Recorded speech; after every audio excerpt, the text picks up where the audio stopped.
Бардыңыздарга салам жолдойм. Универсал KG каналынын бир катталуучусу суранып кеткен экен. Баш ооруну чыгарып койсоңуз, баш ооруга элдик ыкмада кандай дарылар бар деп. Ошол адамдын суроосу боюнча мен бүгүн баш оорунун себептери, анан кийин элдик ыкмада кандай дарылар айтып берейин деп чечтим. Баш оорунун пайда болуу себептери өтө эле көп. Организмдеги бир топ көйгөйлөрдөн улам, сезгенүү процесстеринен улам баш ооруу пайда болот. Баштын ар кандай бөлүктөрү ооруйт.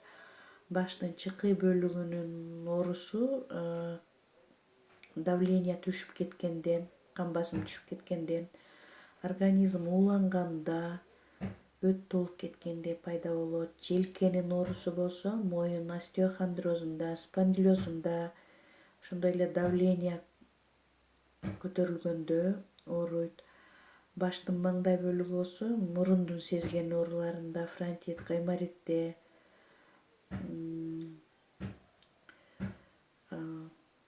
менингит, пневмонияда дагы баштын маңдай бөлүгү ооруйт. Баштын желкесиндеги нерв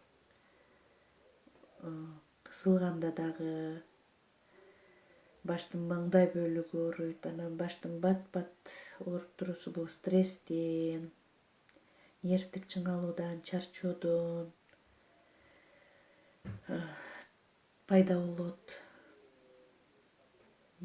Эгер сиз томографияга, рентгенге барсаңыз, олуттуу көйгөй жок болсо, анда элдик ыкма жардам берет деп ойлойм.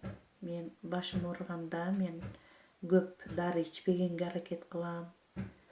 Башты байлайм бышыгыраак. Мына горчичный порошокту көрүп турасыз.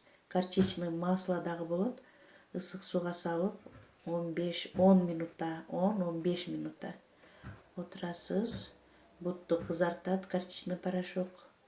Кан тамырлар, ушунун эсебинен кан тамырлар кеңейип, баш оору басаңдайт. Колду дагы салуу керек. Колду, бутту ысык сууга салуу керек. Кан тамыр кеңейгенде булчуңдардын, кан тамырдын спазмасы, спазма болот да баш ооруганда. Булчуң менен кан тамырлар спазма жазылат. Горчичный порошок бул тери ооруларына болбойт. Тери ооруларына, анан аллергиясы барларга болбойт. Дагы бир элдик эски ыкмалардын бири мына яблочная кислота. Алма уксусу, бул уксуста алма уксусунан бөлөк дагы лимонный, шавелевый кислоталар, уксус кислоталары бар. 150 грамм кайнатылган жылымык сууга бир чоң аш кашык салып дароо жутасыз. Бул кандай ооруларга болбойт? Ашказандын 12 ичегинин жараттарында болбойт. Алма кислотасын компресс жасаса дагы болот, сууга аралаштырып ооруган жерге тартса дагы абдан жардамы чоң. Андан кийин жумуртка дагы элдик эски ыкмалардын бири. Жумуртка сөзсүз шеничтүү адамдан алыныш керек. Сөзсүз үй жумурткасы болуш керек. Бышырылган сүткө бир жумуртканы чейки салып аралаштырып чутуу керек. Адамга энергия берет. Адатта баш ооруганда адам шалдырап калат да, энергиясы жоголуп. Энергия берет жумуртка менен сүт. Өзүңүздөр жакшы билесиздер.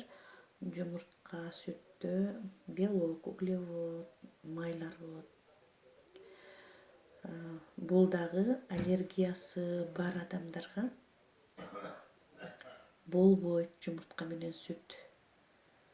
Жумуртка менен сүткө аллергиясы бар адамдарга болбойт. Анан дагы йога абдан жакшы жардам берет, эгер кимдин шакыйнасы болсо. Эгер сурасаңыздар, йоганы да кандай жасалат айтып берем. Саламатта болуңуздар. Эгер видео жакса жазылып кетиңиздер.